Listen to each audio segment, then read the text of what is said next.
from the Forward Sports Desk, KOMU 8 Sports. After a dominating performance week 1 up in Foxborough, the Chiefs came back home looking to go 2-0 on the young season when the Philadelphia Eagles came to town. The Eagles coming off an impressive road win in the nation's capital last week, looking to double their win total on the year. After a defensive first half, Philly driving here in the third, Carson Wentz looks for his big offseason acquisition, Alshon Jeffrey, as he locates the ball and dives into the end zone. Initially ruled down just short of the goal line, but after further review, he was not touched before lunging in. The ref says touchdown, and Philly takes the lead 10-6. Later in the third, KC looking to respond, and they turn to rookie sensation Kareem Hunt, who busted up the gut for a 53-yard touchdown run to put the Kansas City Chiefs back in front in the ballgame. Hunt would finish with 109 total yards and a pair of touchdowns on the day. After an Eagles field goal tied it at 13, Chiefs driving with about 6 minutes left in the fourth, and Andy Reid draws up a nifty little shovel pass here, and Travis Kelce does the rest, lunging into the end zone from about the 5-yard line. Fantastic effort at the end of the play. Kelce understandably fired up. After a couple touchdowns, 27-20, Carson Wentz last-ditch effort, Hail Mary to the back of the end zone, is batted down, and the Chiefs hang on to win this one, 27-20.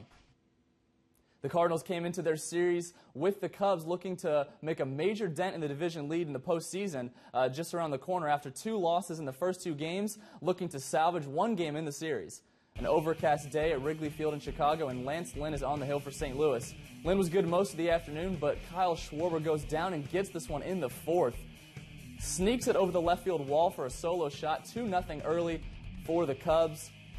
But Dexter Fowler and the Redbirds would respond in the 6th, 2 on, and 1 is gone. Fowler decimates the Jose Quintana offering to left field to knot the game up at 3 apiece in the bottom of the 6th, but the Cubs were not finished. Very next inning, former Cardinal Jason Hayward at the dish with runners on the corner serves one to left field to plate Anthony Rizzo, and the Cubs regain the lead 4-3, and that's all the Cubs would need as they win by that score.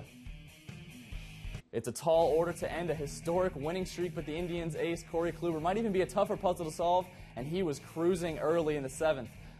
Threatening, but Kluber gets Paul Orlando swinging for his 9th strikeout of the game. Later in the inning, same batter, different result. Alex Gordon sawed off in an easy play for Kluber, and the threat was neutralized. Fast forward to the 8th inning when the bullpen's in, 3-0 Indians still, and the pitch is sent right up the middle. 2 runners would come around to score to cut the Cleveland lead to just 1. Very next inning, with the winning run on base, and Cody Allen strikes out Whit Merrifield to end the game. The Indians take the game in the series, winning 3-2. The Missouri soccer team is back in action at Walton Stadium, hosting the Albany Great Danes tonight, following a 3-1 win over Georgia in their SEC opener on Friday night. Sophomore Madison Lewis already has 2 goals on the year, and she get a chance to add a 3rd in this one. 34th minute, Mizzou gets a free kick outside the box. Lewis hits it hard and low and finds the back of the net. That ties Lewis for most goals on the team with 3. The Tigers are at 1-0 now. Second half, still 1-0. Freshman Tess Relihan passes it to Zoe Cross, who unleashes that shot, but it's saved, and Relihan follows it up and tucks it away. Relihan would later add another one for a team-high 4 goals on the year as the Tigers shut out the Great Danes of Albany, winning 3-0 for their 3rd straight win. And that's it for sports.